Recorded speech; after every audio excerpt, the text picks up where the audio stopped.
What's happening, ladies and gentlemen, and welcome to yet another installment of Open Run presented to you by War Media.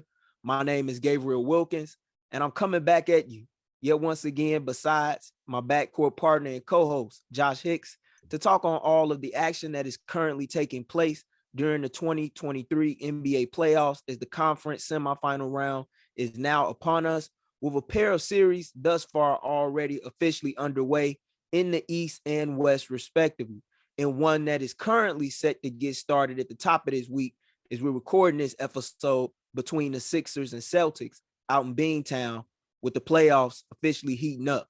How you holding up, Josh? Thank God for the playoffs. Oh yeah, it's been a lot of drama, a lot of upsets too. Man. Yeah, most definitely. But outside of that, man, I'm good. I'm glad to watch another year of really good basketball. That's especially starting off. I think it's been a while since we had that much of an entertaining first round from a playoff perspective. So I'm good. I'm real good. I'm sure you are. But did you ever think that we would have to renege on what we said last week so fast when we thought Milwaukee had a shot? Don't remind me, man. As soon as we got done recording last week, we all rushing to our television sets. Look at it with Jimmy Butler doing, dropping a 50-plus piece on them guys, man. In a performance that was very Jordan-esque, and like he got hot from three-point land, which is something that Jimmy Butler is not known for doing. And when he's shooting nose and hitting them, you got to respect his drive even more. It's like, I don't know what to do. And then to think that Mike Budenholzer didn't even seek to call a timeout when Miami was on that run. And then you follow that up with game 5, where late in crunch time, you take Brook Lopez out the game, your top rim protector. And what do you know? Inbound play, Jimmy curling to the lane for a oop, lay it up off the glass, tie game, and they stole it on the Bucks home floor. I've seen 8 versus 1 upsets. I have, but that's the first time in my life that I've ever seen a number 1 seed fall to an 8th seed in the first round on a home floor. That's a tough way to go out. Oh yeah, it's really bad. It's like watching that game was like Coach Carter when they were in the tournament, and he says, "They're not gonna just give you this. Sometimes you gotta take what's yours." Right. Y'all ready to take what's yours? Right. Jimmy Butler said, "I'm taking this to the Miami. I'm taking this back home." Yeah, he definitely did. Woo, in the way that he did it. It's just impressive, man. You can never count out Miami in the playoffs, but especially a Jimmy Butler Miami in the playoffs. We've seen what that looks like, and he's come through again. He's come through once again, man. And then you even got Duncan Robinson rising from the dead in the wake of the Tyler Hero injury with the broken wrist. Who would have ever thought he would find a way to make his way back into the rotation in the midst of all that's transpired these last couple of years, after going from being a key cog in the rotation during their run to the finals down in the bubble in 2020 to getting a whole bunch of DNPs. Kudos to him, man. And Kyle Lowry, like, this has been phenomenal to watch.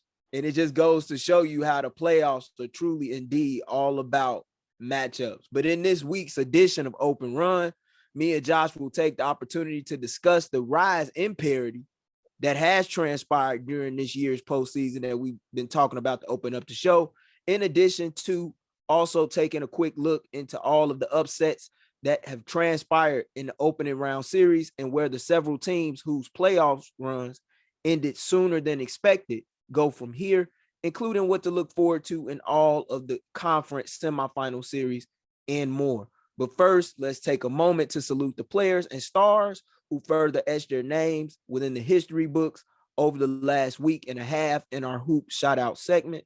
Special Hoop shout-outs go out to longtime Miami Heat head coach Eric Spoelstra, who officially surpassed Larry Brown for 5th place on the NBA's all-time leaderboard for most wins by a head coach in the playoffs after capturing his 101st victory in the Heat's 7-point dub against the Knicks during Game 1 of their Eastern Conference semifinal series in New York, in addition to the Golden State Warriors, who recently managed to capture a road win in 28 consecutive playoff series as the defending champs took 2 out of the final 3 outings behind enemy lines in their first round matchup against the Sacramento Kings to advance to the Western Conference semifinals for the 7th time in the last 9 seasons, which is really incredible when you think about it, because who had one of the league's worst records, if not the worst record on the road this year in the NBA during the regular season? It was the Golden State Warriors, but apparently it don't matter. So after taking the time to reflect on the accomplishments that transpired over the last several days, Josh, what are some things throughout the postseason or just across the basketball landscape as a whole that's either caught your eye or impressed you the most? I'm gonna take my my topic for this week away from the NBA.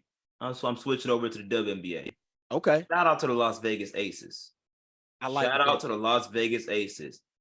That new practice facility that Mark Davis built over there is beautiful, but it set the precedence of what the WNBA should be. You should, all the players deserve to have the type of equality from resources that the NBA has, and WNBA players deserve that as well. So the fact that the Aces owner Mark Davis stepped up and said, "I'm going to create this for a championship team that has proven they can win and they want to win more." What better way to entice more players that want to win championships than to create the space for them to really do that? And obviously we know Mark Davis isn't the only owner in the WNBA that's been known for investing heavily in their team. Joe Tsai with the New York Liberties has been one of the top ones as well that's been heavily criticized throughout the league. But at the end of the day, WNBA players deserve better. And Mark Davis really honestly got some balls enough to say, you know what, I'm gonna provide that. They deserve it. You're gonna say I can't provide charter flights? Okay, cool. But while they're here, I'm gonna provide them the best resources possible so they don't have to do too much. And that's ideal for them. He set the bar of what the WNBA should be moving towards, and every owner in the league should be aspiring and pushing for their athletes to have. So, hey, kudos to the Aces. You won a title this past season. You set the bar for what players should deserve, and having players like Candace Parker to come over there, support the movement, and really get to live out what she's been yearning for, because she's been very public and saying she wanted this, and that WNBA players deserve this. It's a testament to what the WNBA could be, but really what it should be. And someone has to be the leader to start that off. So shout out to Mark Davis and the Las Vegas Aces, man, for stepping up in the right way, supporting their players, and giving them the best resources possible for them to succeed. Oh, absolutely. I got a chance to see the photos that they unveiled at the new practice facility, and I must say it's top notch. Mm-hmm. And you 100% spot on with your assessment of it, Josh, because for those who don't follow the WNBA, this is historic on many levels. They're the only WNBA team with their own practice facility. And when you see stuff like that, it's not hard at all to understand why Candace Parker left the Sky to join the likes of Asia Wilson, Kelsey Plum, Chelsea Gray on the defending world champion Las Vegas Aces squad, which is also coached by Becky Hammon, who, as we know in reports that came out this week, is being heavily pursued for the head coaching position by the Toronto Raptors.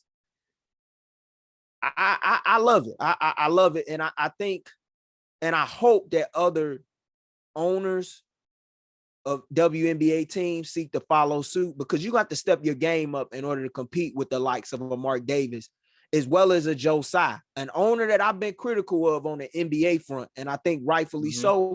However, when it comes to the WNBA, if you haven't been reading or paying attention to what's transpired over the last year, I got to give this guy some respect and kudos for what he's doing, because he was fined $500,000 for allowing players on the Liberty to travel on charter flights numerous times. And it's hard to believe it. Matter of fact, it's not even hard, it's crazy to even think that that violated the CBA agreement within the WNBA. And that shows that while there's a lot of progress that has been made through 26 years of the WNBA, there's so much more that needs to be made. But I love that facility. That's an amazing facility. And to hear someone like Candace Parker, who's been in the league for now over 15 seasons, say like, this is the first time I've ever been able to play on a team that has its own practice facility. And think about what Candace Parker's been. We talk about somebody that's won Olympic golds, national championships at the University of Tennessee. And on top of that is a two-time WNBA champion, multiple MVP recipient, all that. Like, man, that's phenomenal. So I'm impressed by that. And I like that you brought that up. But for me, the things that stood out to me, I just got to go straight into it, man, with Stephen Curry. Yes, sir. You know, I troll Stephen Curry a little bit because I always want to see the evil side of Steph. I know he a good dude.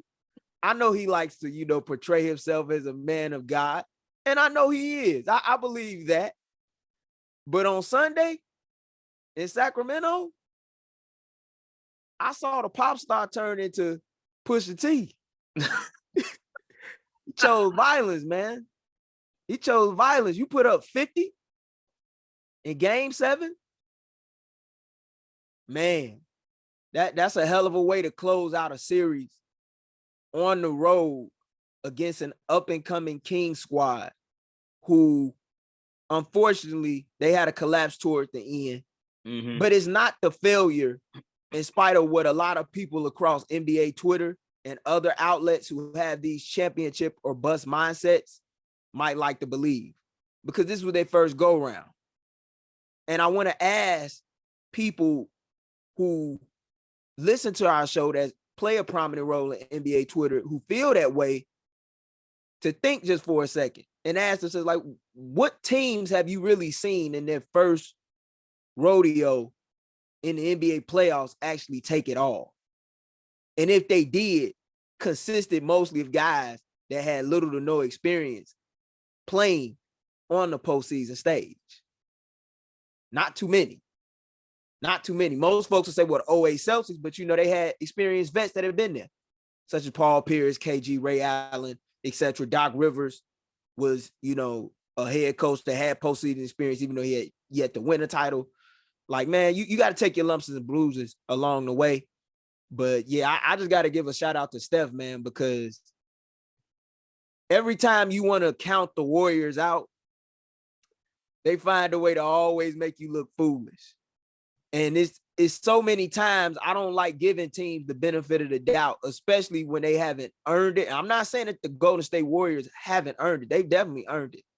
But it's like, just when you think it's the end, it's not. And when you put it in perspective and think about the last time that a team in the Western Conference beat them was back in 2014 with the Los Angeles Clippers during that Lob City era, led by Blake Griffin, Chris Paul, JJ Redick, Jamal Crawford, and them.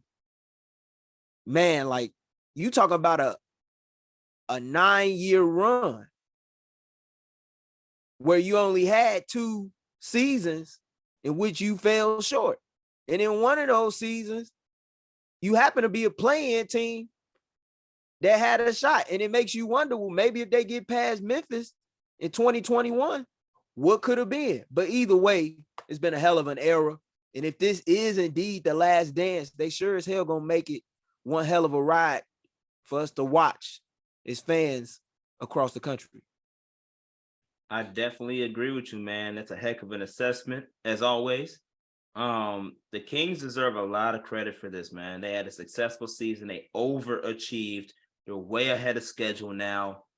And for people that are mad at the Kings, you got to be mindful that the Kings made the playoffs in over 17 years. Yeah. Like, they haven't made the playoffs in over a decade. We forgot what Sacramento Kings fans were like. Because they never made it. No. Yeah, and exactly. Some never will because they didn't watch the Kings of old like we did. Exactly. You know? So because of that, it's like when you put that into perspective, the Kings definitely deserve a lot of credit. But champions are champions for a reason. They've done this before. Steph Curry, my cousin, rose to the occasion. Said, swiper, no swiping to De'Aaron Fox. And made sure and said, team, we good. We got this. I'm going to put y'all on my back. Gave a motivational speech to the team that was reported and said, hey, if you don't think we can win, you can stay at the crib, bro. Because I'm coming here to win. And if you want and you think we can't win, trust me. He said, I'm going to trust you with a 50 piece. If you don't believe me then, you better believe me now. And that's something that honestly should scare the league.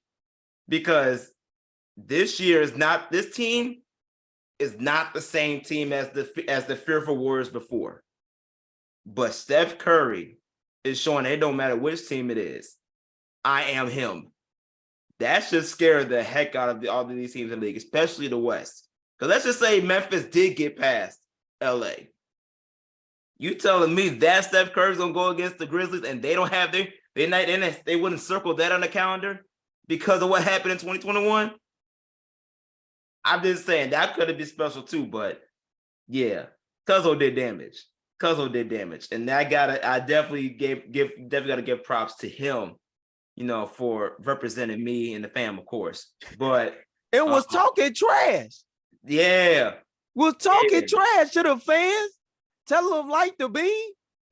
Because for a minute I was like, Wardell, is this you? I thought I saw a different person. I respect that though. I knew he had that side to him. I guess it took him being with a 6-seeded Warrior squad for us to see it. Because when he was the top dog, he talked trash, but not like that. Mm-hmm. He was talking to those Sacramento fans yesterday afternoon. What did Mark Jackson call Steph Curry? The baby-faced assassin? That baby-faced assassin went to work on them fans, G. Now, he was talking to everybody. This dude was laughing at the Kings. He was laughing at the Kings. Like, if Dylan Brooks wants to know what it means to poke the bear, that's a prime example. He's been poking bears all his life and clearly been poking bears in the playoffs, and he really got to tell the bad end of that. But, Steph, this is what he should look at, not just LeBron, but at the Stephen Curry game and say, LeBron got to face this. This is what happens when you poke greatness. When you poke greatness, you're going to get something like this. And, hey, you better take it all in because it's not going to come back in the way you want it. Well, another reason why I respect it too is because had he not pulled what he did in Game 7, he was risking taking a loss to De'Aaron Fox, who I don't know if you noticed, was sporting his shoe, his signature shoe, might I add, with Under Armour for most of the series. Mm-hmm. And that was something that always stuck out to me. And it kind of reminded me of 2013 when LeBron was playing up against the Spurs and Danny Green was lighting them up in LeBron's alongside of Manu Ginobili.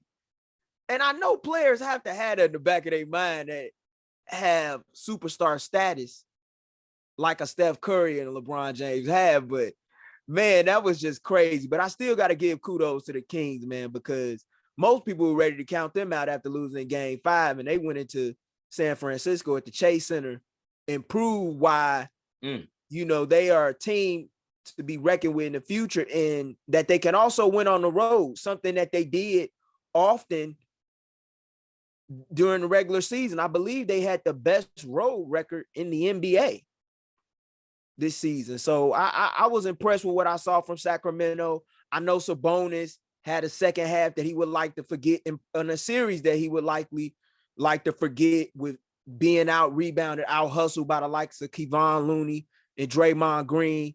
But I believe that he'll grow from it and learn as he goes forward into his career and go into it with confidence after having an all NBA season nonetheless.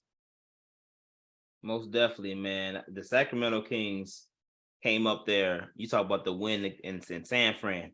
They gave the Warriors a Botox ass whooping. Like, it was so bad, G. Like, it was so bad. That's all you can say. Yeah, it was. You just did not expect the Warriors to come out that flat and then get that outworked on their home court in a playoff game like that.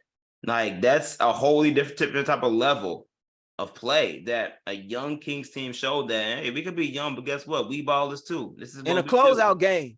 Yeah. That, not just any playoff game, but in a closeout game, to get annihilated in your build when you had the opportunity to close it out. But like true champions, they rebounded. And they rebounded well, and they responded with not only a valiant effort, but a victorious effort. But I want to move away from the discussion on the defending world champions and that hell of a series in the first round out Sacktown to discuss a trend that we talked about to open up the show, and that's the rise in parity during these playoffs. Prior to the 2023 NBA playoffs, only 5 number 8 and 7 seeds had ever won a playoff series against the number 1 and 2 seeds, respectively. As the regular season usually served as a reliable barometer when it came to forecasting the teams that are most likely to have some success or go on an epic run en route to a title. Yet that hasn't been the case as of late, as the departure of these super teams have brought about a way of evenly distributed talent across the board. We talk about for the first time in NBA history where you've had 2 teams find themselves go from the play-in round to advancing past the opening round with the Miami Heat, who were the number 8 seed, knocking off the number 1 seeded Milwaukee Bucks in 5 games in round 1 of their playoff series out in the East. You also had the 7 seeded Lakers take down the 2nd seeded Memphis Grizzlies in blowout fashion during game 6 out in Tinseltown. And they're now getting prepared to face off against the very team that we opened up the show talking about mostly, and that's the Golden State Warriors in the Western Conference semis, set to tip off later this week, as one of each of the 8 possible seeds have advanced into the second round for the first time in 40 postseasons, providing us with a historic degree of parity that the league has not seen in some time. Gotta ask you, Josh, what do you make of this trend that we're seeing? I know Adam Silver has to love it from a rating standpoint, because you have New York going up against Miami in the East. You also have Philadelphia versus Boston going up against one another in the East as part of the conference semifinal matchups in that conference. Then you have the Lakers with the Warriors, Denver versus Phoenix. Those are your small markets. For the most part, you got all your major market teams in it. But they took the path in the road less traveled to get there. What do you make of this trend, man? Like, do you value it more than what you've seen compared to recent past in the playoffs? Because we don't get 8 versus 5 matchups every day like we getting in this Heat Knicks series. We don't get a 7 versus 6 matchup every day in the semifinal round. We seeing a lot of weird things happen. I love it. And if you're a real basketball fan, you should love it too. Because even though it's great to see the powerhouse franchises win, the big market teams win, it's always fun to have challenging small market teams fight for the title too. And when I say challenging teams, I'm talking about teams that actually have the talent, are very underrated to win, but they have the talent to get it done. And the right small market team will make an impact. Henceforth, we just talked about the Miami Heat. Miami Heat are known for winning, but they're a small market team, and you can't always count them out. As long as they got a star over there, you cannot count them out. And the way they transitioned from the big three era, starting off with D Wade, then to the big three, and then you're still there with Jimmy, it's like Miami really never misses a beat. They may not win a title, but Jimmy Butler will keep them afloat. Like it's those are storylines that as a basketball fan, you want to see. Now, of course, do I want to see Giannis in the playoffs go deep? Yes, absolutely. I want to see all the top players go deep and far in the playoffs because that's what you want to see. But when you talk about the talent across the league and how, and especially in this part of the decade, is one of the most diverse equality talent-wise for each of these franchises, to where you really can't take a night off. You never know what you're going to get. Everything's going to be up in the air and nothing's really guaranteed. That's what NBA basketball is all about. And if you're banking on that and you support that, then yeah, you gotta love what's going on. But if you're an average fan that really only focuses on big names and stuff, you won't understand the value and the fun of what it means to have underdogs take over the top dogs in the fashion that they're doing it, creating the storylines that will honestly change the NBA forever, because of not just big teams retooling themselves to get back to the top, but small market teams making that much more aggressive moves to compete with them now, because they know they have the possibilities of taking them down when the opportunity presents themselves. I understand what you're saying. So why do you think we're seeing this current trend? Because, like, in my opinion, I know the Miami Heat, from a media market standpoint, if you compare them to other NBA markets, they may be a small market team, but due to the rise of social media, the LeBron James, Dwayne Wade, Chris Bosh Big Three era, combined with them having Shaq during the early days, when Dwayne Wade was making a name for himself in the NBA, I've never seen the Heat as a true small market team. Same applies to like the San Antonio Spurs, but I could understand how somebody might see them as such because they're not on the realm or pantheon of, let's say, the LA Lakers. Right. But they do have a base. And I think social media helps these teams. Now, the Denver Nuggets, on the other hand, who are the top seeded team in the West, I know that's a small market team. Even in spite of the great players that they've had over the last 20 plus years, with most notably, as of current times, that being Nikola Jokic, the back-to-back reigning MVP. But why do you think we're seeing this current trend? Because when I look at it, even though there is a trend of parity, why do you believe that we're seeing it? Because some of these teams that we saying are underdogs, they don't really have true underdog makeup talent. When you look at their roster, they got stars. It's just more so evenly balanced out, as opposed to the previous decade with super teams, where you had three guys joining forces to form these big threes in an effort to get to the finals. And it made fans sort of realize, well, pretty much if you forming these super teams, we know that at best it's only about 2 to 3 teams contending for the championship. You could say 4 to be nice, but it's really only 2 or 3. Nowadays, it's wide open. Why do you think that is? Well, I think a lot of it has to come with the fact that, yeah, like you said, stars are more spread out when you talk about the teams that they're representing. But a lot of these teams are stars per se. When we talk about small market teams or smaller teams that haven't equated to a lot of success as of recent, they were the aggressive ones. They pushed for this stuff. When you think about the Cleveland Cavaliers, they drafted well, but they pushed to get Donovan Mitchell. Donovan Mitchell got them over the hump to get to the playoffs. When you think about the New York Knicks, we always knew there was a point guard away. Yeah, they're a big market team. And then, that's New York. That they run New York. But when was the last time they made the playoffs and actually went past the first round of the playoffs? It's been some years. 10 years before this year. Exactly.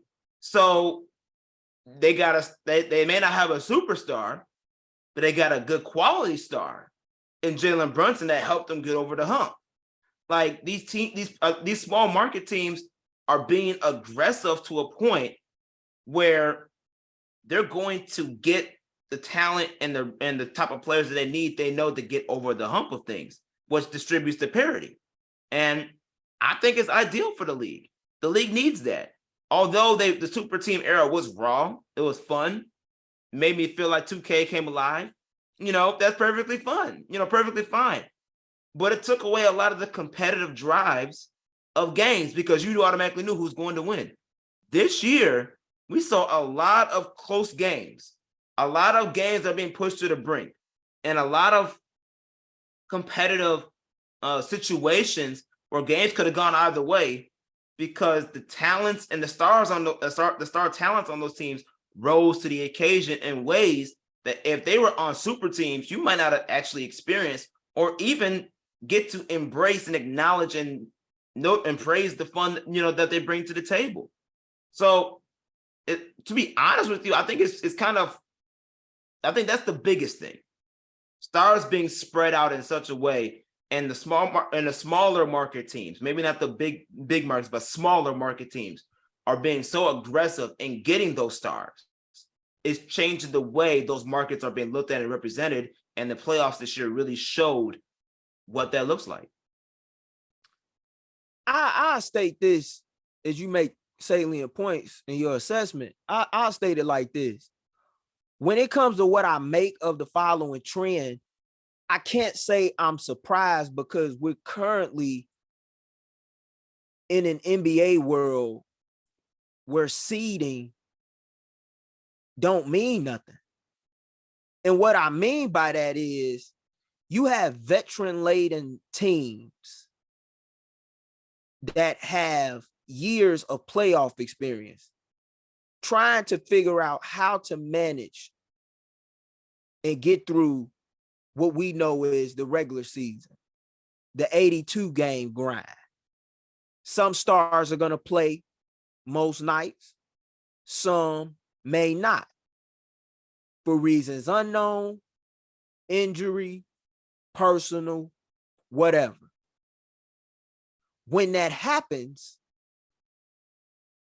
teams aren't able to develop consistency, maybe in a manner in which the fan or the columnist that serves as the beat writer for that team might like for them to do, or even the coaching staff on that team.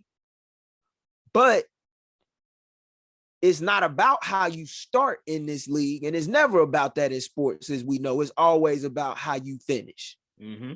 And you take a team like the Lakers, who got off to a sluggish start, show signs of life in December for a certain stretch. Then AD goes down. But everybody or anybody who followed the Lakers knew that they needed a point guard. So what do? They go out and they get D'Angelo Russell in a trade. They also needed a wing that could shoot and come in off the bench and not only shoot, but defend. Insert Rui Hachimura. Let those guys get ingrained in the system, figure their way out. All-star break roll around. You regroup, reassess some things. You come back. You post the best record among all the teams in the Western Conference post All-Star break during the second half of the season. Everybody knew that they were the dark horse team. The only question was, could they stay healthy? And could guys commit to playing defense at a high level, knocking down shots, etc. Austin Reeves even came into his own during that time frame. when it comes to parity, let me just say like this. When it comes to parity, the way I see it is parity been around in the NBA for a while. I've been alive for 29 years. The only teams in the NBA that I have never seen reach a conference finals or actually have a team that could get to the finals, or I looked at it and said, well, this is a championship team, is the New Orleans Pelicans and the Charlotte Hornets. Everybody's had a chance. Even Portland's had a chance in my lifetime. Denver's had a chance on multiple occasions. Only difference now is that the parity seems greater because we're seeing teams come from opposite sides of the bracket going farther rather than we least expected them to. That's the only difference. But you really can't look at seeding as much as you do the matchups. That's really what matters. That's really what matters. It's all about matchups, and it's really all about who the most healthiest and who the best when it comes to executing the half court and who gonna get stops and who gonna rebound.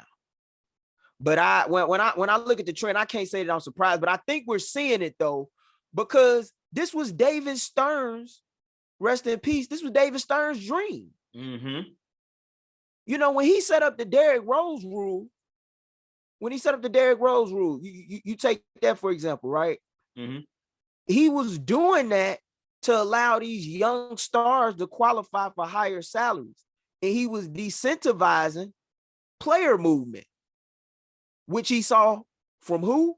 His biggest star in LeBron James. They try to create these ways for you to stay with the team in which you were drafted by. Because in order for you to leave, you got to take less money. Even though you can get a max deal elsewhere, it ain't going to be like it is with a place you was either drafted or traded to, and they have your bird rights. Mm-hmm. So, you know, it's a lot of that. And then they want an NFL business model. They don't want the player to be bigger than the game. Mm-hmm. The game now is much bigger than the player. And with social media, I can still be a superstar playing in Denver no differently than if I was a superstar playing in New York. I could be. And that's because of social media. In the 90s, I didn't have that. The only way people would know about me is through VHS tapes if they didn't watch my games on the regular. Now you got games on every night. Nationally televised, might I add. Streaming has changed the game. So it's a lot of factors into that. But when I look at parity or think about parity, the league has always been full of parity. I just don't think most fans have realized it until now because they see it in its truest form.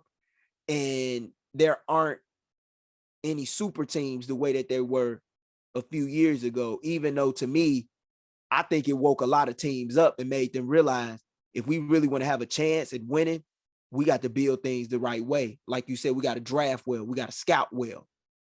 We got to make sure that we got high-level executives that have relationships with these players.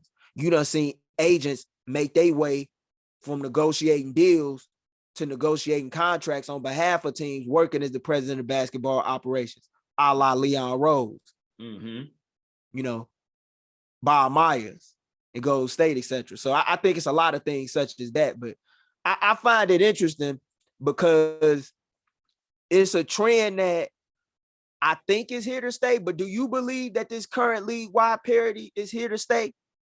Even though the league is trying to incentivize guys to play during the regular season with this all NBA award stuff, you know, we're giving out trophies to teams that win divisions.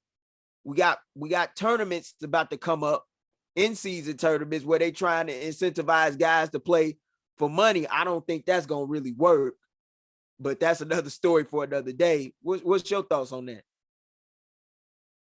I don't think it will last too much longer because at the end of the day, as much as you can do everything you can to keep a player from staying, the player still has the option to go. And with that player having the option to go, players have proven that they can jack up the system a little bit because because you can honestly thank Rich Paul for that. You make sure you get your contract, but as soon as you get your contract, wait a year or two and get the hell out of there. And that's the formula. And you've seen a lot of star players do that. Now, granted, some of them you just knew they were coming because the situation didn't prove it. You just didn't need that for those stars to be there, aka Donovan Mitchell or Rudy Gobert. Those type of situations, they knew like, okay, we're imploding. The team's gonna blow up. So therefore, let's get rid of the players that we got. But outside of that, you had a lot of players who they made sure they signed those deals in the offseason, but eventually they're going to make their way to get the heck up on out of there. And I think as long as that option is still out there, why would players want to get rid of that option? Why would they not want to, evaluate that option or opportunity that could be on the table, especially if they're up for a new contract or they have a year left in their deal trying to get out? I just don't see how that could be.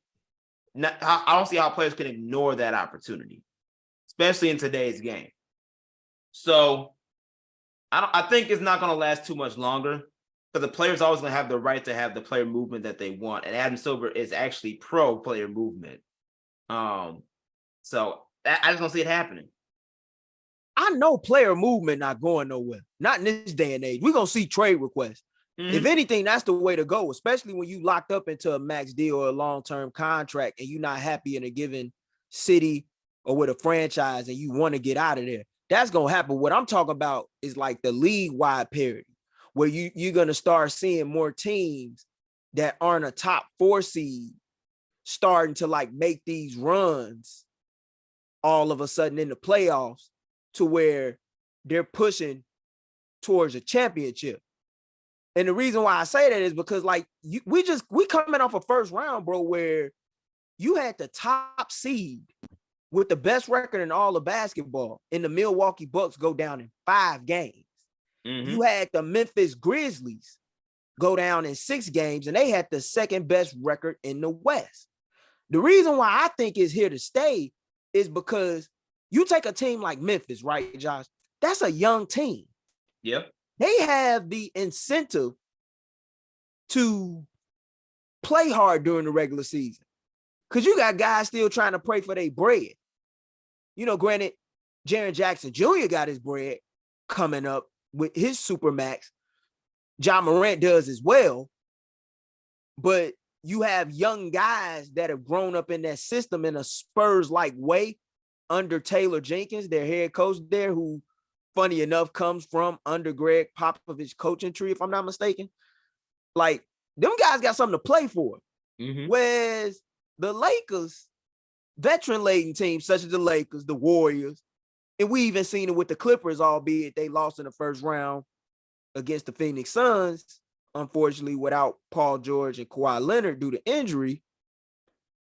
Like, I think it's here to stay because when you got top seeded teams being young teams that ain't really been there or have little experience compared to these young to these veteran-laden teams, rather, I think it's gonna be a common occurrence. Because like the Sacramento Kings was the number 3 seed in the West. If me and you was talking prior to the start of the regular season and we projected Sacramento to be a top 3 seed in the West, a lot of people would have said, man, you crazy as hell. Mm-hmm. Now, I thought they'd make the playoffs, but I didn't think they'd make the playoffs in the way that they did. I thought they'd be a play-in team, and I expected them to break that playoff drought, which was the longest in North American sports prior to them breaking it. But, like, yeah, do you believe that this league-wide parity is here to stay? Because you got, like, we about to have either a 7th or a 6th-seeded team represent the West in the Western Conference Finals. That's kind of odd to think about. Like, you got to go all the way back to 1995 when the Houston Rockets won as a 6th seed to see some type stuff like that. Or during the lockout year, 98-99 with the New York Knicks when they was 8th seed. No, yeah, when you break it down that way, Yeah, I agree. Okay. And you kept on talking about the young teams that are rising and taking over these conferences. There's two teams that's on the rise too that we haven't even mentioned yet that could have been in these playoffs, and that's the New Orleans Pelicans Right. and the Oklahoma City Thunder. Right. And both of those teams could have easily changed the landscape, especially Oklahoma City Thunder, because they're ahead of schedule just like the Kings are. So yeah, I agree with you when you break it down in that sense. I was definitely thinking more of the player aspect. Yeah, I know that But ain't gonna change. yeah, that because I was like, yeah, that can't change. But you talk about the teams overall, yeah, because and honestly, it's about time. It's about time because of all the success from the star-loaded teams that have seen the promised land in a lot of ways, a lot more than these teams like the Kings have. And it's about time for those franchises to turn around. It's time for the Pelicans to turn around. It's time for Oklahoma City to get back to where they were at one point. You know, these young teams they're coming, and rightfully so, and deserving of it. They should. And this first round of the playoffs showed how special this new turnaround and, like you said, this new trend really can be if you pay attention to what we're really watching instead of being so big name, star named. What you're really watching is greatness at its finest that is actually transitioning. It's not just there to stay, but it's transitioning to these younger teams. And these teams are ready to snatch it over time. Yeah. And not only these teams, but these players. It's Yeah. definitely a new age and era in the NBA. And you have to notice if you're a guy who is a fan of individual players such as LeBron, Kevin Durant, Steph Curry, James Harden. Like these guys aren't the fresh phenoms anymore. You know, you got a lot of young guys coming up.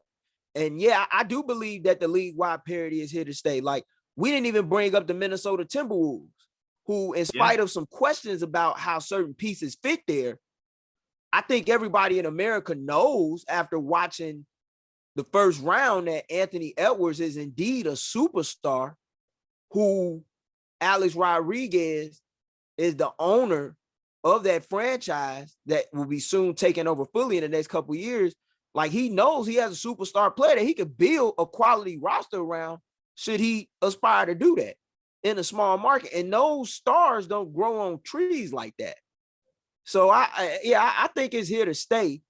And the reason why is because the younger teams are going to be more incentivized to go after top seeds. Whereas these veteran-laden squads, they just trying to get in the top 6. If you can avoid the play-in, that's a win. Because you can throw out all that home and road record stuff come this time of year. It's just all about the tip of the ball and who gonna execute. Like, because I remember when I was a kid, everybody used to think because you had home court advantage that it was the end all be all. Mm-hmm.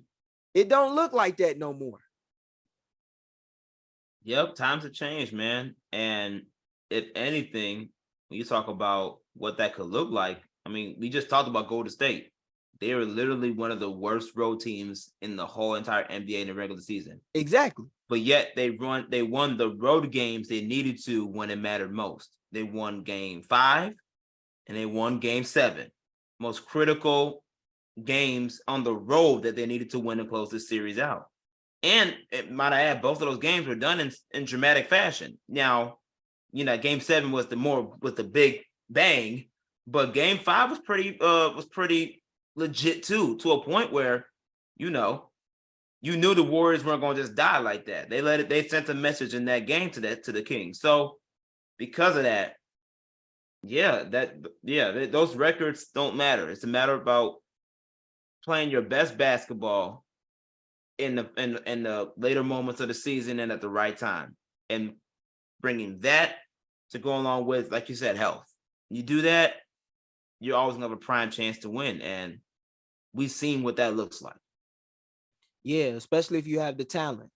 But I want to carry it over to assessing the state of a pair of teams that got sent home early.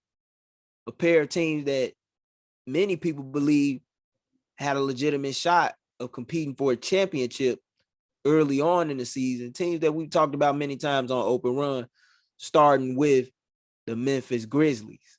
They finished the year with a 51-31 record through 82 games, which was good enough to help them earn the number 2 seed in the West for the second straight year entering the postseason. They set a franchise mark going 35-6 at home in front of their fans at the FedEx Forum this season, marking the NBA's best home record since Golden State managed to capture 36 games during the regular season en route to capturing the championship during the 2016-17 campaign. Ja Morant earned his second All-Star nod this year on the way to averaging the franchise best 26.2 points per game, but had to find a way to go about dealing with a series of off-the-court issues as he was suspended for 8 games back in March for conduct deemed detrimental to the league. Jaren Jackson Jr. stepped up mightily in the wake of Steven Adams' season-ending knee injury, averaging a career-high 18.6 points and 6.8 rebounds on the way to leading the league with 3 blocks per game as the former Michigan State standout earned his first trip to the All-Star game this year besides Morant, on the way to taking home Defensive Player of the Year honors. But as we know, this team got devastated and besieged by injury. Guys like Steven Adams, as well as his backup center, Brandon Clark, they got their years got cut short, and that proved to be too much for them to come back from as they were dispatched out of the playoffs by the Lakers in round 1. Dylan Brooks, he's the longest current tenured player on their roster, and he's managed to evolve into one of the game's best wing defenders, becoming a fan favorite in the city of Memphis. He's set to become an unrestricted free agent this summer. They hold a club option on Xavier Tillman, and they currently hold the 25th overall pick in the upcoming draft this June. This team posted back-to-back 50-win campaigns for the first time since that grit and grind era during 2013-14 and 14-15 seasons with the likes of Marc Gasol, Zach Randolph, Mike Conley, Chicago's own Tony Allen, as they was led behind the likes of head coaches such as Lionel Hollins and Dave Yeager during that time frame. What do you make of this year's Grizzly squad in their most recent season? They got some retooling to do. Okay. As great as the team was this year, the players that they needed to come through the most shrunk in the biggest moments. And not just defensively, but offensively. Dylan Brooks couldn't shoot for a lick in that Lakers season. Or that Lakers series, my bad. Mm-hmm. At times, Desmond Bain struggled. Where was Luke Kennard? You got a shooter on your team, but he wasn't, and he shot over 50% from the field this year. He didn't shoot that nearly that in this playoff series. And if anything, this also opens the door to realize, okay, Steven Adams is gone. Do you have a true backup for your big men? Because once he's gone and Brandon Clark is gone, you obviously knew that they didn't have anything else. I think the team, as great as those other players are, they should look into getting better quality role players that can support Ja Morant and Triple J. That means you got to question, even though Dylan Brooks is pretty much the heart and soul of this team, we talk about intensity, aggression, attitude, etc. You got to look at do you want to send him, bring him back? Especially if he's looking for the type of money that, quite frankly, may not be what Memphis needs to invest in. And if you are willing to give that money up, you got to get some quality shooters to help support what Ja's doing. And we talked about this, honestly, I think either last show or the show before that, about Memphis potentially looking at going to get Debo. Yeah, with Drew. Yeah, we were talking about that. Yeah, and that actually makes sense for them. Because as great as Ja is, you need someone that can not only get their own bucket, but they can also be clutch in the clutch moments, be your closer. And DeMar DeRozan is one of those guys that can get it done. They need, but Memphis needs veteran leadership as well in that locker room, man. Because that young squad needs they got some growing up to do. And it would be nice to get veteran leadership that can help make that growth process and that transition that much smoother. But they're not too far out. They're really not too far out. They just need to retool, get some more consistent shooting. Maybe look into additional depth in the big man department, considering that even though you have Steven Adams, what you had with Brandon Clark, and then being out of the series, it was that detrimental to the lack of production in that department. But getting that, and I would look to find a veteran player or two that can help with that locker room, but especially a veteran player that can help aid that offense when they need it the most. I think that would help really take Memphis to the next level as they learn from these consistent years of going in and out of the playoffs. They still got some growing up to do, but they're not as far off as we may think. So if you was Grizzlies general manager Zach Kleiman, you saying that you would go after a veteran scorer and that you would look to part ways with Dillon Brooks? And the reason why I asked that because, you know, I don't know if you got a chance to catch his end of the year press conference, but in the wake of Memphis's first round exit, he was very non-committal when it came to Dillon Brooks's future in Memphis. Yeah. I definitely heard that. There were some reports that did come out around that same time that said that Memphis was trying to get rid of him even before, the trade deadline.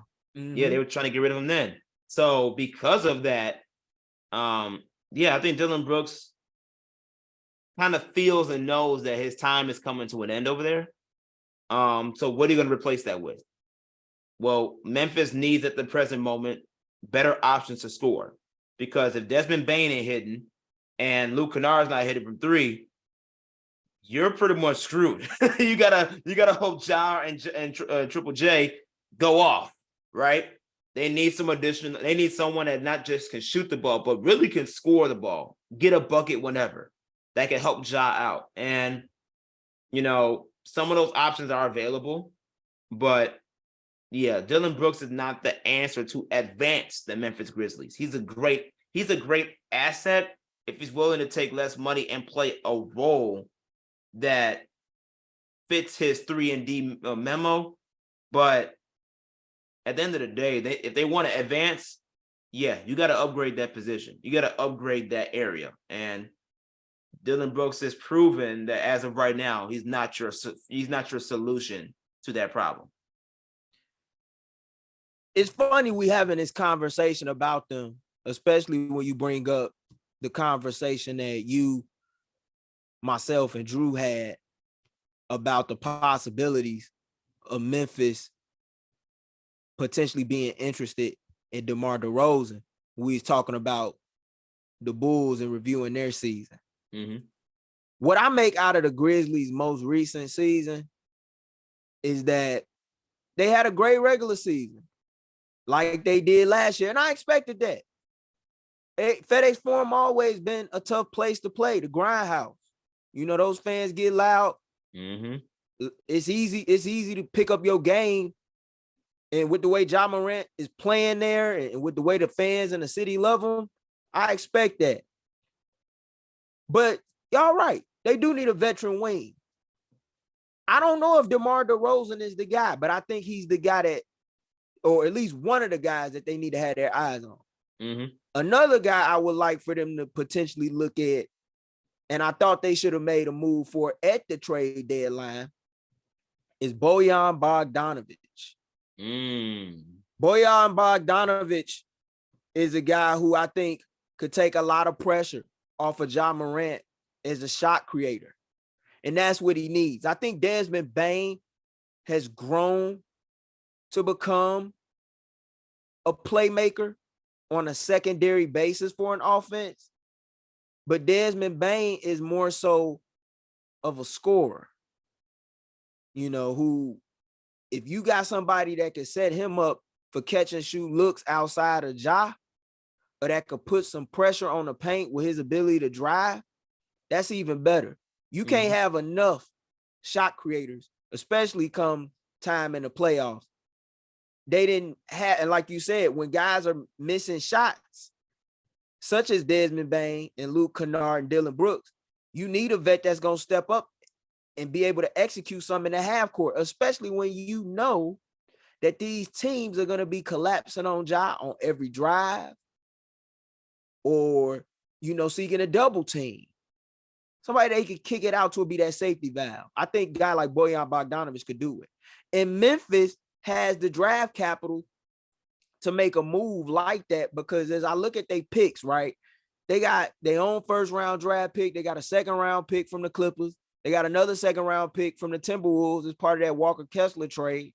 They own the Warriors first round pick in 2024, even though that's top 4 protected, including their own. They got 2 first round picks in 2024. Like they got a net load of draft capital from like 2023 all the way down to like 2025. They got 2 first round picks in 2024. They got to give up one of them draft picks to get a veteran wing. If Bojan Bogdanovic is not available, look, Washington just fired their GM, their longtime GM, Tommy Shepard. There's no telling what direction the Washington Wizards want to go in. If Kyle Kuzma is available, make the call. That's a guy that's won a championship, been there, done that, and can get a bucket. Yeah. In the isolation. They definitely need a veteran wing. They do. It was obvious to me from the moment I saw them play on Christmas Day against the Warriors when they got annihilated. And you definitely need a guy like that when you have a guy like Jaren Jackson Jr., who is great as he is on both ends of the floor, and we know he can shoot the 3 ball. When he gets into foul trouble, puts so much pressure on guys like Ja and Dez. They need that number 3 option. They need it bad. But if I was Zach Kleiman, that's what I would seek to do. I don't think they're going to re-sign Dylan Brooks either. I don't. I think Dylan Brooks is going to have to find another home. And he will. He's a serviceable player in the league, more than serviceable, might I add. He could do multiple things, but there were times where, he was inconsistent and up and down. And not trying to throw no shade at Dylan Brooks whatsoever, but like, he's the type of guy who can either shoot you in the game or he can shoot you out of a game. And he can impact the game, on other levels, such as defensively. Even if he goes 0 for 8 or whatever, he can have an impact defensively. But when you playing against a guy like LeBron James in a best-of-7 series, and how LeBron coming, and you're not able to match or at least halfway match him, when it comes to scoring, that's tough. That's tough, especially when you look at the roster that the Lakers have built and the depth that they have from top to bottom, even though a lot of people may like to question Darvin Ham's rotation, including me sometimes. But, that's something that if I was the Grizz, I would look at. They got to get a veteran wing. A center, I wouldn't mind them getting a backup center, but a veteran wing, I think, is of utmost importance. Because if you don't, then what you're going to end up doing is you're going to end up putting a lot of pressure on a guy like Zaire Williams to step up. And even though I think Zaire Williams is a great young player who can emerge and find himself in this league, having a veteran to teach him the ropes a little bit while he serves in a contributing role off the bench, I think that might be a better option for Memphis. No, I agree with you. I want to ask you this, though. Do you think it's time to potentially put Taylor Jenkins on the clock? And I asked that. Taylor Jenkins, yeah, I'm listening. Yeah, Taylor Jenkins. And I'm asking because ever since he's been there, yes, he's changed the Grizzlies franchise around. They made the playoffs. They haven't gone to a finals, a Western Conference Finals. I think they made it to the second round of the playoffs in 2021 after they beat the Warriors in the first round, I want to say. They made it last year, the second round. But last year, okay. Last year they made it to the second round. After they beat the Warriors in the play-in, they lost in 5 to Utah Right. Yeah. Okay. So do you think it's time to maybe put him on to question him moving forward? And especially since, it doesn't apply to every tree, but you mentioned he comes from the Popovich tree. It's very similar to the NFL. Everyone talks about Sean McVay's tree. Just because Sean McVay's successful and then went to the Super Bowl and won a Super Bowl doesn't mean the rest of that tree is going to do the same. It's applicable to Greg Popovich as well. Greg Popovich has been very successful as a head coach, won a plethora of NBA finals, been to a plethora of NBA finals. But from the coaching tree perspective, not too many of them have had the best postseason success. So you have to question, just like we questioned Billy Donovan and the limitations that he might have as a coach. Do you think Taylor Jenkins has what it takes to take Memphis past where they've already gone? That's a question I haven't really thought about, but I think I may need to give some thought to when you ask it, because I really can't say that it's not a legitimate question, because Memphis struggles offensively in the half court, especially late in games. And someone has to take accountability for that. And usually that falls on the head coach. With that said, though, I don't think it's time just yet. He's been in Memphis for 4 seasons. His first year was, I believe, before Ja Morant came there. So, he's actually, I take that back. Him and Ja came into Memphis together. So he been with Ja the whole ride. He's 179-30 as a coach, 579 win-loss percentage. I would hold on to him. And the reason why, he's a young coach. When he got that job, he was extremely young. I want to say he was about 35, because Taylor Jenkins is 38 now. So, I think he is one of the best young coaches in the league. He has established a strong culture there. I would give him another year or two to see how things are working. And then after that, I would make an assessment, a very close assessment. Now, if this team doesn't seek to take a step up in regards to how they perform in the postseason next year, like if it was another first round exit, then I think that becomes an even more interesting question, rather. But right now, I will hold on to Taylor Jenkins. That guy, he done coach on the G League level. He kind of remind me of Nick Nurse in some ways. He ain't afraid to tinker and experiment with new things. I just think that maybe having, a few more pieces here and there can help spice up some things in an effort for Memphis to not only continue to ascend in the West, but eventually go on a deeper playoff run. Like, this team's still young. Then on top of that too, as we know, as much as I love this team because they're a young and fun team to watch, and yeah, they talk a lot of trash, which I know a lot of NBA vets loathe, but they got some maturity issues. And he said something in that press conference that I hope guys on that team take to heart. And he said, hey, man, we got to grow up. And hopefully this experience that we went through and lost against Los Angeles, losing and getting our ass kicked, basically, hopefully we learn from that and say not again. I think Taylor Jenkins is the right guy for this group as of right now.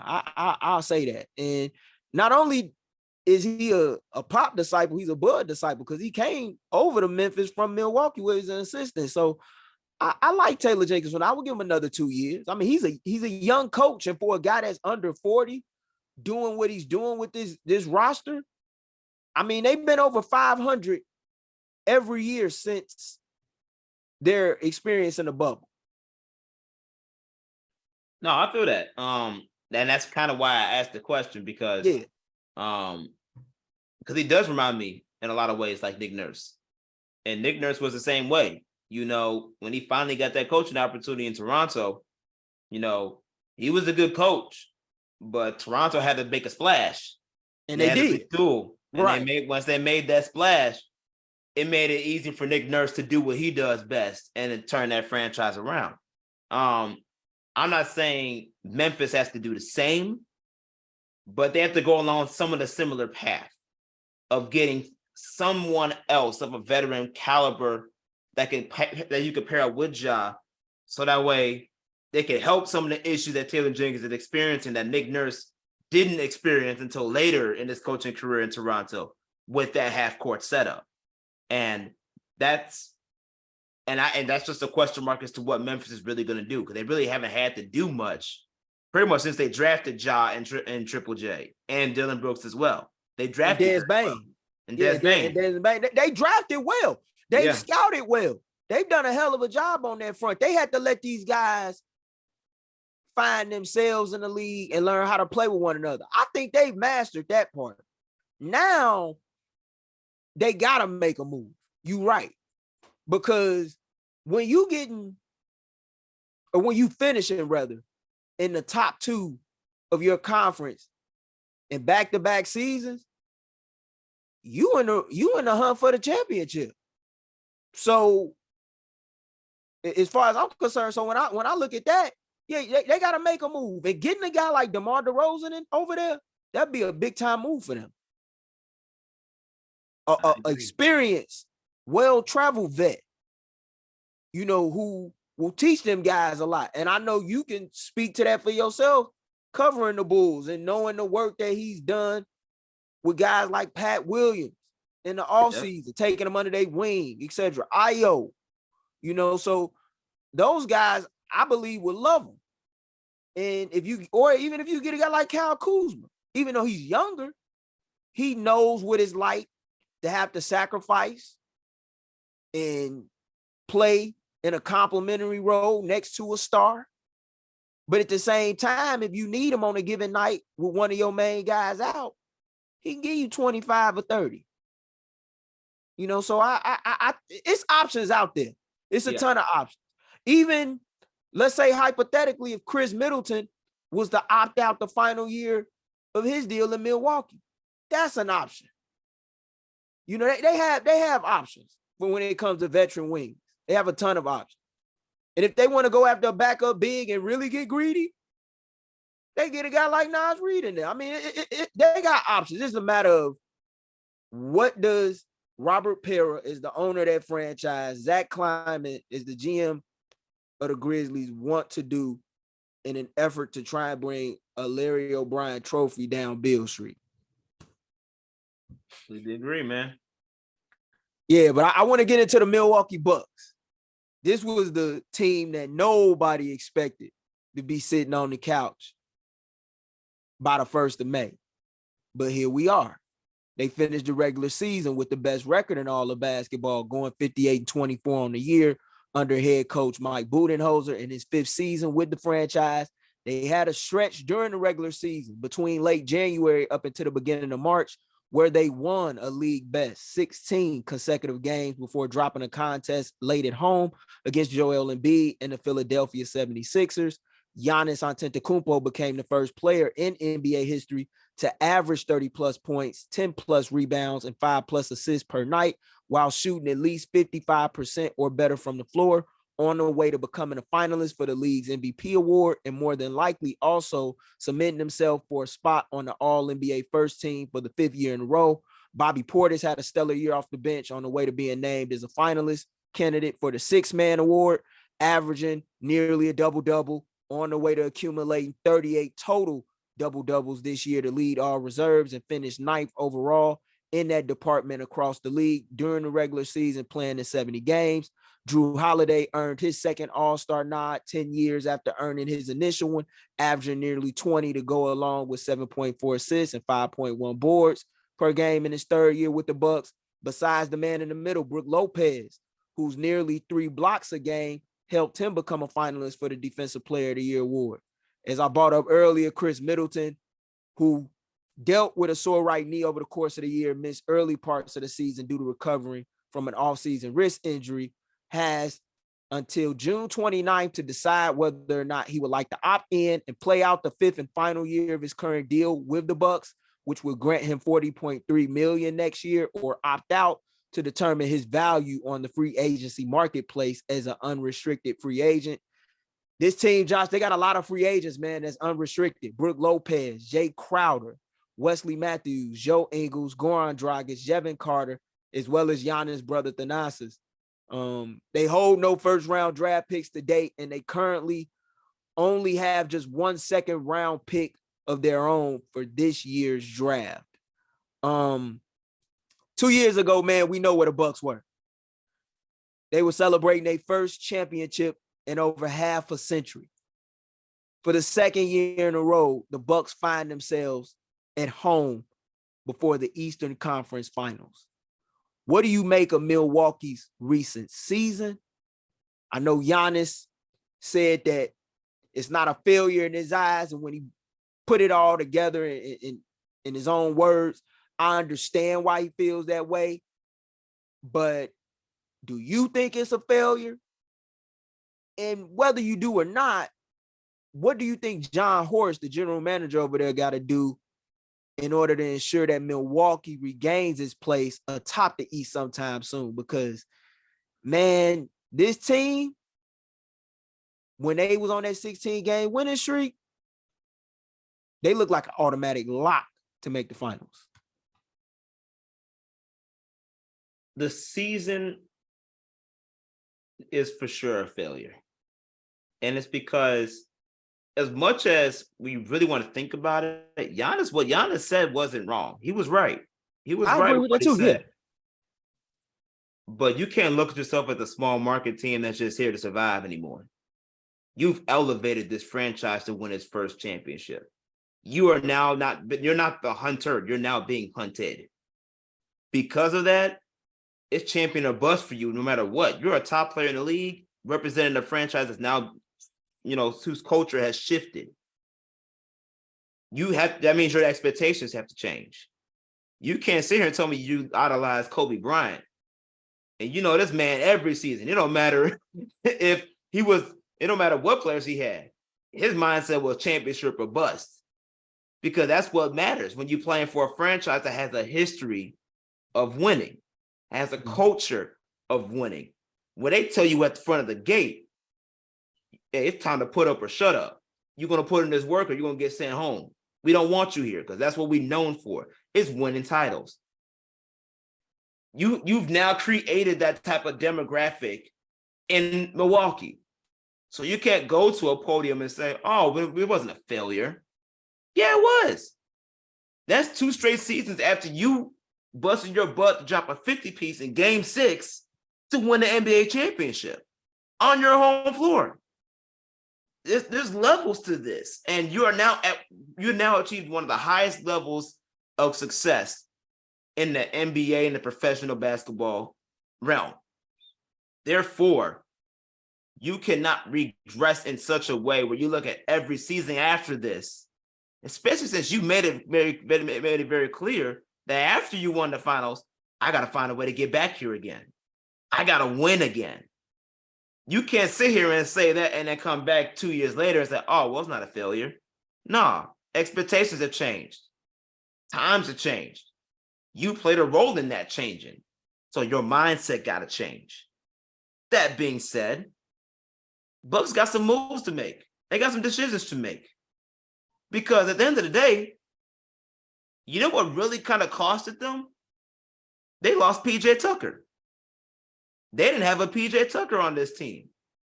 And if they did with Jay Crowder, he barely played or if not played at all. Because the guy that killed them this whole series was a perimeter defender or a perimeter offensive player, an all-around player that PJ Tucker, when he was there, shut him down.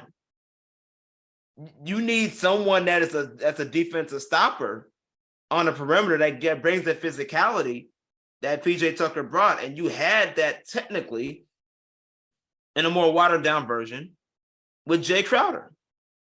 And you chose not to use him. And then Giannis came out publicly and said, I respect my coach, but I wanted to guard Jimmy Butler more than he would allow me to.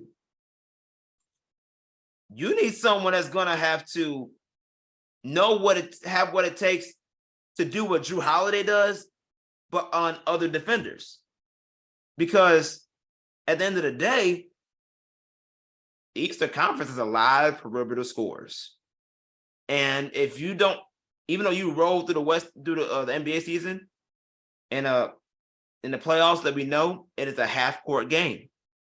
And in a half-court game, that's where the best scorers in the league are exposed at the highest levels, which means you need to have the best defenders expose them on a higher level. And they haven't had that since PJ Tucker.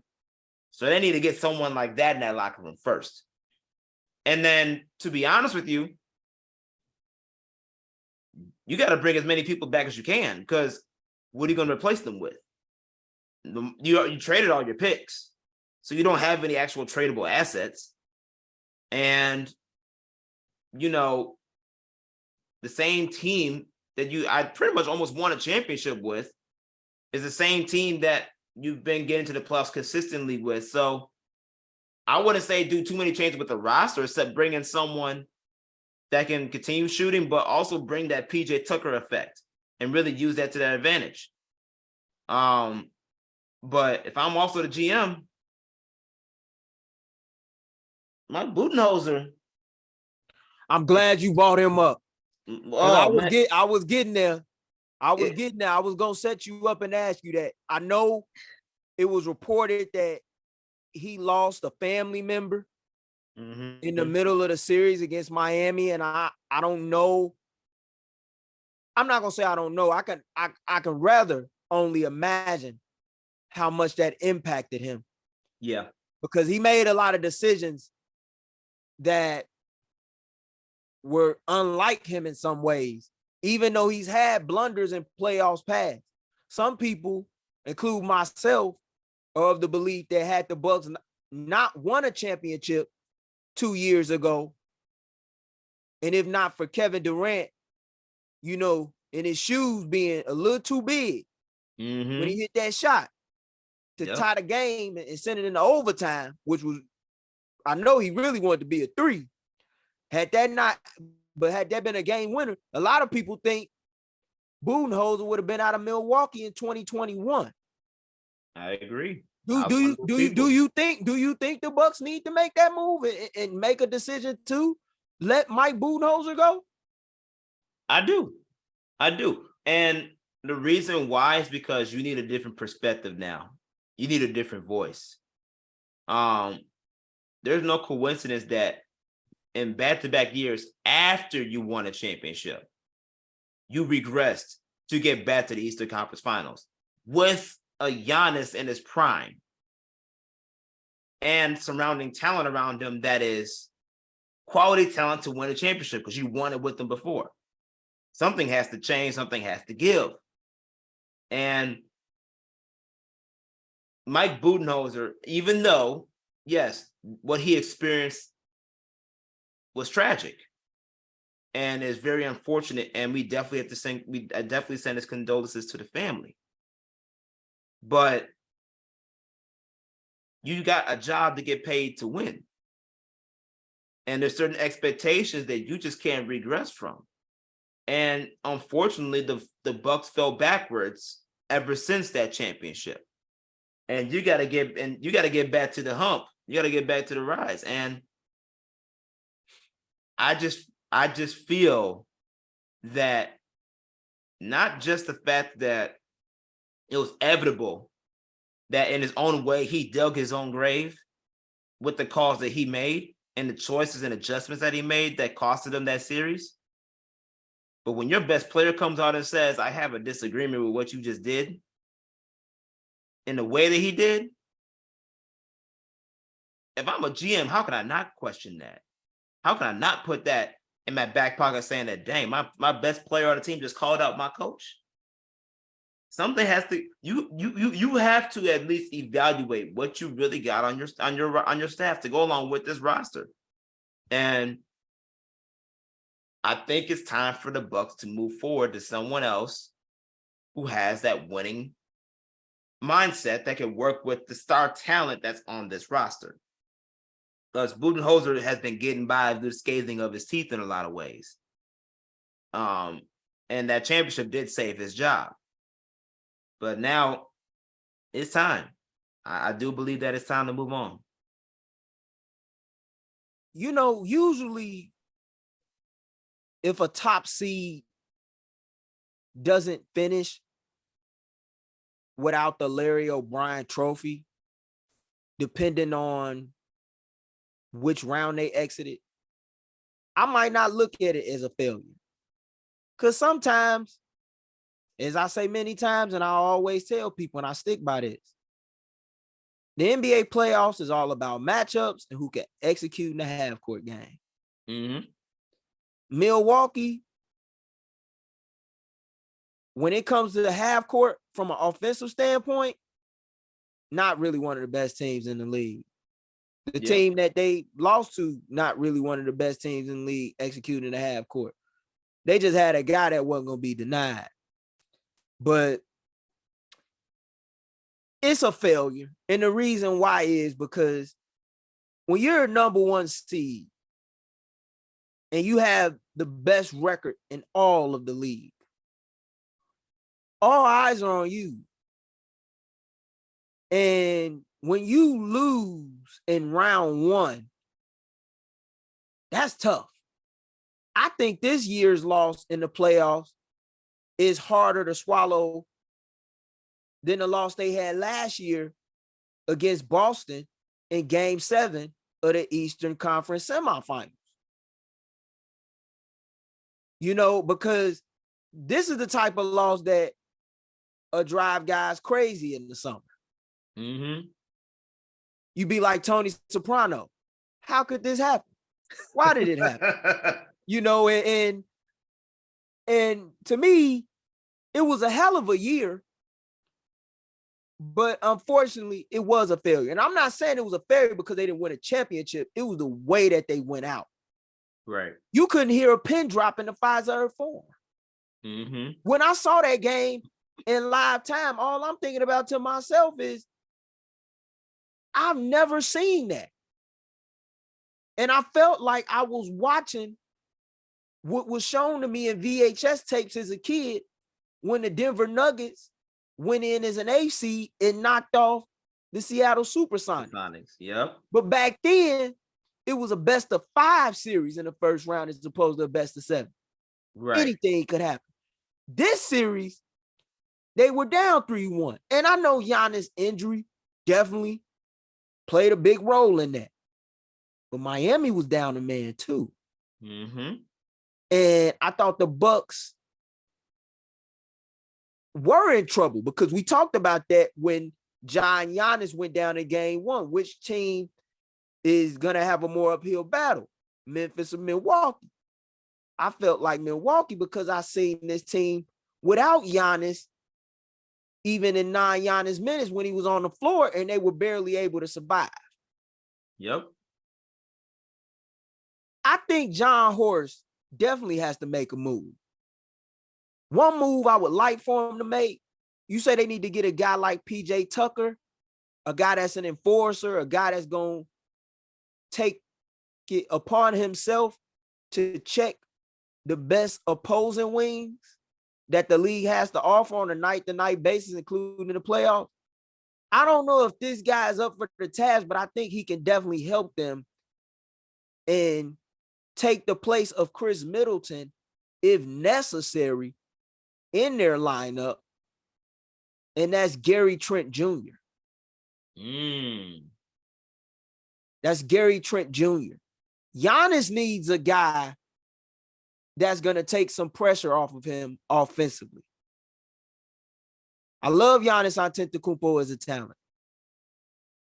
There's nothing greater than having the privilege of watching him play, and he's pushing the ball on the break, out in transition, and you know it's coming.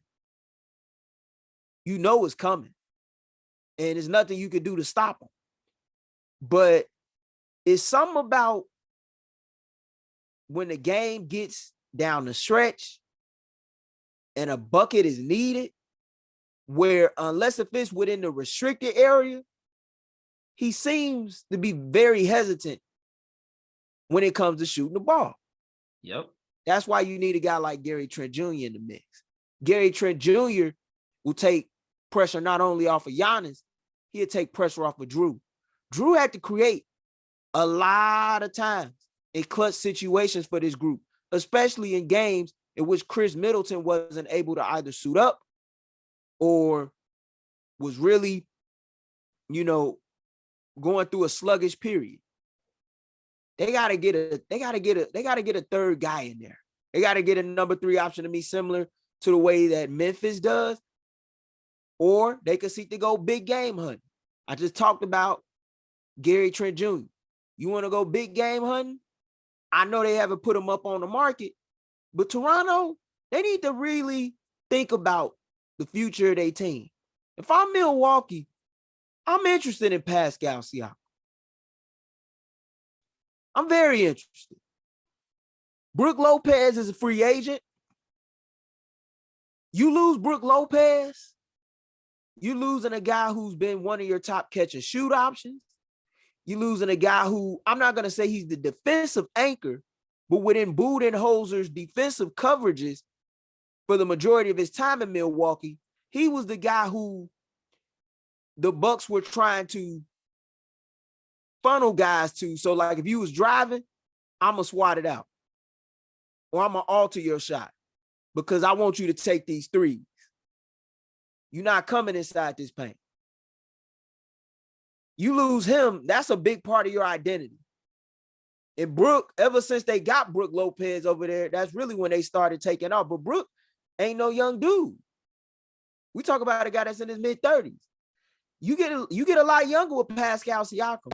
And Pascal Siakam can also carry you on a night where Giannis needs to sit.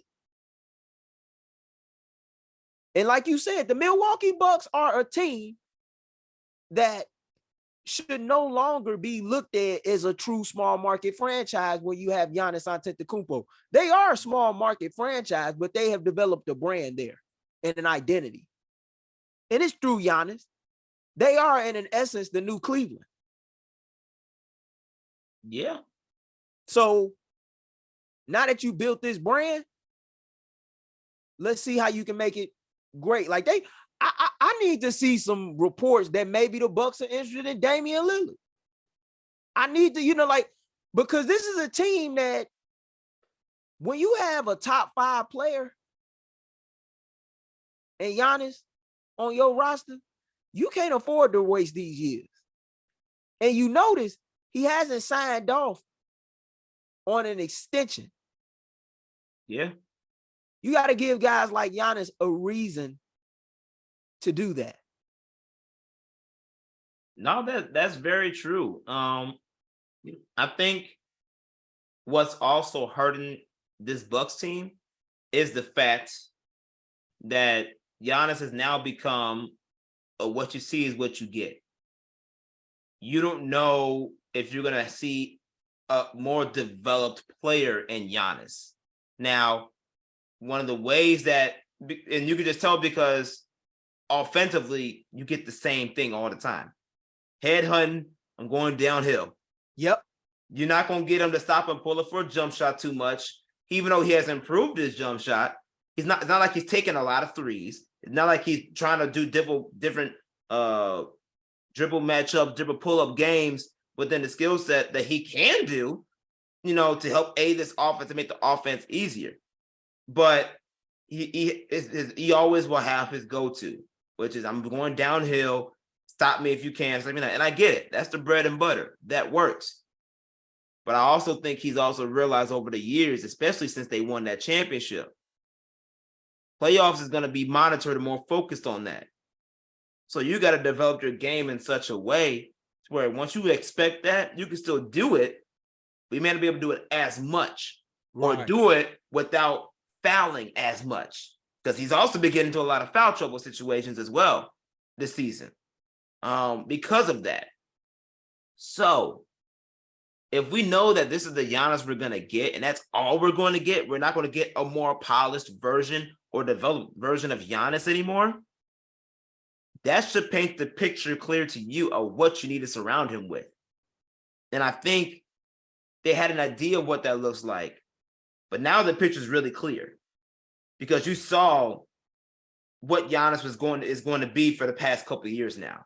And you saw the end result of what that looks like. No matter how dominant he is, they need to retool the possible resources to help take Giannis's game that much further because of the fact that when playoff time comes, his game as a reason has become so limited. And you know what, too?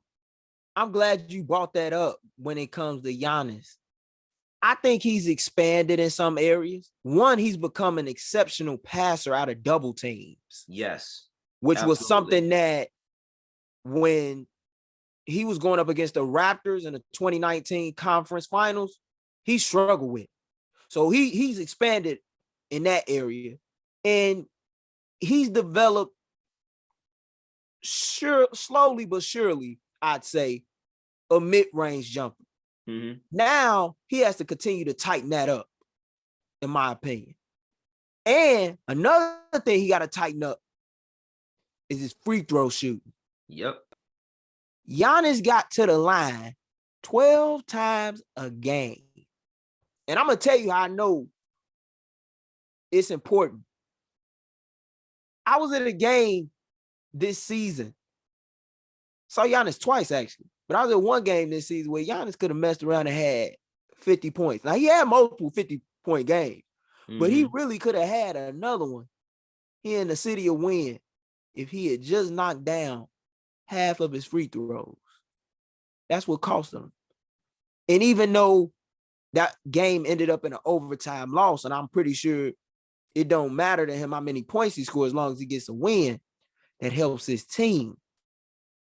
It's so many people. I remember when LeBron was searching to win multiple championships early on in his career, people would bring up his free throw shooting. Well, he only shoot like 75%. Giannis is a career 70% free throw shooter, but this year he shot around 65% from the free throw line in the regular season. In the playoffs, he shot 45% through 3 games, and he got to the line 10 times. You can't get to the line 10 times and not at least make 6 or 7 out of 10 consistently. That will kill you in the playoffs, and he has to learn how to do that. And I would love to see him acquire a post game. Yes. Because he really don't have to take the 3. He don't have to take that shot. He shouldn't take no more than about maybe 2 to 3 threes a game at best. And that's if he's hot from there on a given night. He don't have to do that. He's so physically gifted and skilled and dominant, and he gonna get the whistle. Because don't no player in the league get the whistle like Giannis. Yep. No player. If you really watch basketball on a night-by-night basis, no player gets it more. Not even Luka Doncic. No, that's true.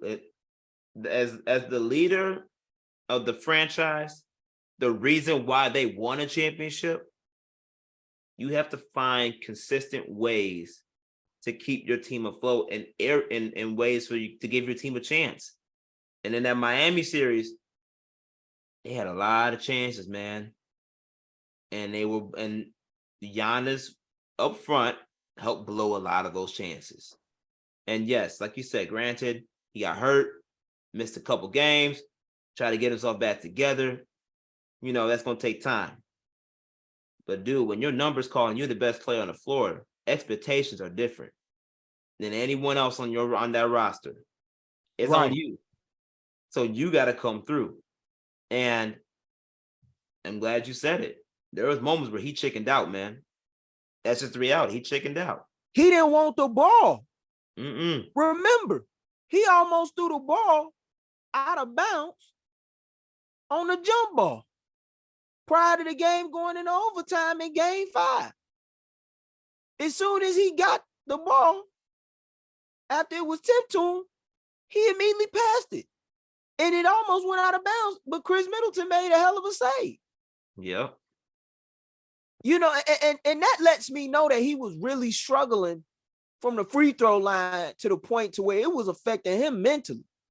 And I'm not trying to, say he's weak or he's soft or nothing like that. I'm not going to go in on him like that. But that let me know right then and there in that moment that, like, he need another guy with him. Not saying that he can't be the main guy. He is the main guy because he's the centerpiece. He's the one that's going to attract you to that market. Otherwise, we're not paying attention to what's transpiring in Milwaukee, Wisconsin, year after year. That's a fact. I would have never went to Milwaukee if it wasn't for Giannis, but to watch a game. That's the truth. But it's something that he has to work on. It's something that he definitely has to work on. And if he can find a way to put that together, that would be a huge difference maker. But I want to get into these conference semifinal matchups. We got Miami up 1-0 against New York in the Eastern Conference semifinals. We got Philadelphia and Boston playing a hard-fought game 1 that's looking like it's going to come down to the wire. Denver up 1-0 against Phoenix. That game will be set to tip off shortly on the evening in which we're recording this episode at the top of the week. And then you got the Lakers and Golden State coming up later this week. Among those conference semifinal matchups, which series are you looking forward to watching the most in the conference semifinal round? Denver and Phoenix. I'm going Denver and Phoenix because game 1 showed you that Jamal Murray's back. That dude is back. And the fact that he showed up on a big way to help, carry this Denver Nuggets team to the win. We also got to be mindful that Phoenix does have Kevin Durant and Devin Booker and Chris Paul, and they're not the ones you can't expect them to go down after losing the game the way that they did like that. They're going to come back firing. And Denver, as great as they are, when you talk about overall talent, it ain't KD and Devin Booker on that roster. So I'm interested to see how Kevin Durant and Devin Booker come back from that loss and how they pan out the rest of the series. Because we got to be mindful too. All they got to do is win one road game. They win that one road game. It could be a nightmare for Denver going to the desert to play 3 straight games there potentially. So I'm interested to see how that goes. The stars will be out, obviously, but I want to see how that goes, especially since the Suns are known to play well with their backs against the wall. It's something about that altitude, man. And I don't want to use no excuses, but maybe that's what got the Phoenix, but you're right. Jamal Murray, yeah, he balled out. I didn't get a chance to catch that game 1. I caught the highlights of it. He was showing out. I need to catch that game 1 on League Pass replay, even though I'm definitely going to make sure I catch all of game 2. I know that the most popular series for most folks is going to be the Lakers and Warriors. That's going to bring all the fans out, casual and the diehards. The series that I'm actually the most interested in is Philadelphia and Boston. I'm not surprised. And the reason why I say that is because I think this is going to be a closer matchup than most people expect. I really do. And if Joel Embiid is just able to play in half of this series, depending on what transpires with the closing seconds of game 1 and in game 2 in Boston, like this is the matchup for me. It just is. If it's any year where the Sixers have a chance, I think it's no better year than this one. Milwaukee out. If you knock Boston down, you got home court in the Eastern Conference Finals. Boston's no slouch, though. They're not going to give it to him. We know that. Jaylen Brown has been a man on a mission. He closed out Atlanta, dropping 30+ in the final 3 games of that series. Mm-hmm. And I don't think that was just due to mom's home cooking in Georgia. I don't. He's really that dude. But Jason Tatum, as we know, he needs no introduction. But that's my series. A lot of people just want to give it to Boston. Mm-hmm. I don't think they've seen this Philadelphia team enough to realize how much they've grown.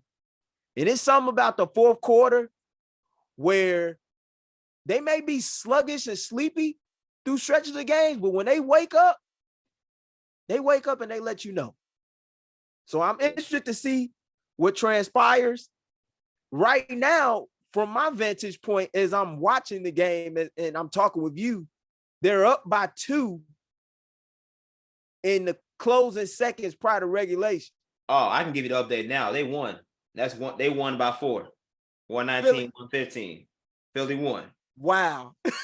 So yeah, this the series. It just got interesting. So I guess I picked the good one. oh yeah, you definitely picked a good one. Shout out Paul Reed too.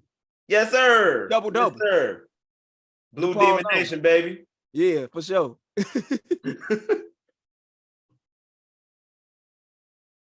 But well, that concludes this week's installment of yet another edition of Open Run, as we like to thank all of those who have taken the opportunity to tap back into yet another great show. Make sure you stay tuned into all War Media has to offer, with shows such as Bears Recap, featuring our producer Saul Rodriguez behind the mic, with Joe Tanksley recapping all of the moves that the Monsters of the Midway made down in KC this year at the NFL Draft. The At Bat podcast as well, chronicling all that goes down across the MLB and so much more. You got anything that you have going on, Josh, or in the midst of working on that you would like to plug before we get up out of here? Oh, the Bigs, we got a new Bulls podcast, baby. Bulldozed. Yeah, I heard that. Just been released. We're gonna try to get at least, a couple episodes a month out there until Bull season starts back up. Where it's gonna be a lot more consistent, but Drew and I gonna be helping running that thing over there, and we got a lot of good content coming your way from that perspective with them, especially with the Sky coming up. So you'll see me rocking multiple beats throughout the summer, in preparation for before the Bull season pops back up back in October. That's what's happening, man. That's what's happening. I know Eugene and Terrence been doing their things with the Bigs. I'm glad to see you and Drew making it happen with them, man. That's what's up. But for myself, Gabriel Wilkins, my co-host Josh Hicks, so long, everybody.